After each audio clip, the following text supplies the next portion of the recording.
If there was one physical subject, one material subject that we should focus on, in my opinion, it is very clear that the head of the snake is the financial system. We can argue till the end of time about who runs the world. Is it the Jesuits? Is it the reptilians? Is it the Illuminati? Is it the Freemasons? We can go on and on and on and on about this. But I don't think it is reasonable to even begin arguing about the mechanism that is used to exert this control. The mechanism is finance. The whole point of finance is to indebt, otherwise to enslave. What is a mortgage? I mean, what does that stand for? It's a death grip. So when you get a mortgage, you have a death grip held over you because you are in debt. You don't even own the house. The bank owns the house that loaned you the money to buy the house, unless you're fortunate enough to have all the money to buy it outright. And even then, you can be taxed by the government, and if you fail to keep up with those taxes, the government can then take it from you. The whole system is based on a financial fraud, which effectively takes the power that we have and it gives it to a tiny group of individuals who are running the world through the control of finance.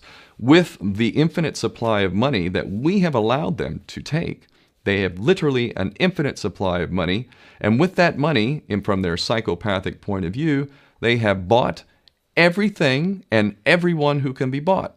So those of us who cannot be bought, because we operate on a level that goes way beyond the material, we are not rewarded for such behavior. We are punished for such behavior. And the most slovenly, disgustingly criminal, pedophilia, corrupt moral individuals, those are the ones that are rewarded in this system, which is upside down. We reward the pedophiles, we reward the corrupt, we reward the liars, we reward the people with no morals at all, and usually we compromise them under this system in terms of maybe a videotape. Maybe Barack Obama is gay. Maybe we have videotape of him having sex with another man, or perhaps some other acts that may be not so popular amongst many of the electorate.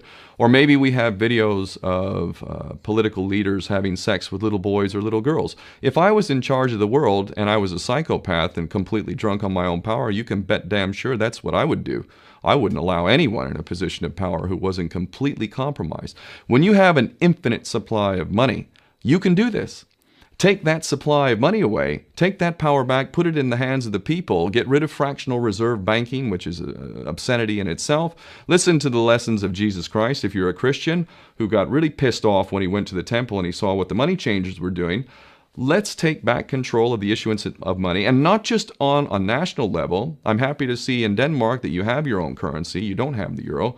But on every country's level, they should be issuing their own currency in a transparent, non-usury based way in which it really, truly benefits the people. And in that way, we can literally free ourselves of the banking debt which is drowning us all, and we can stop scrambling for the crumbs from the table of these filthy rich psychopaths and live in a state of abundance just by changing this one thing. And I'm not just talking about abundance for Western nations who have an artificially inflated value with their currencies. We all in the West are guilty of having that reward while the rest of the world is sucking on it. Every nation in the world can use a sensible financial policy to liberate themselves, to have world-class education, infrastructure.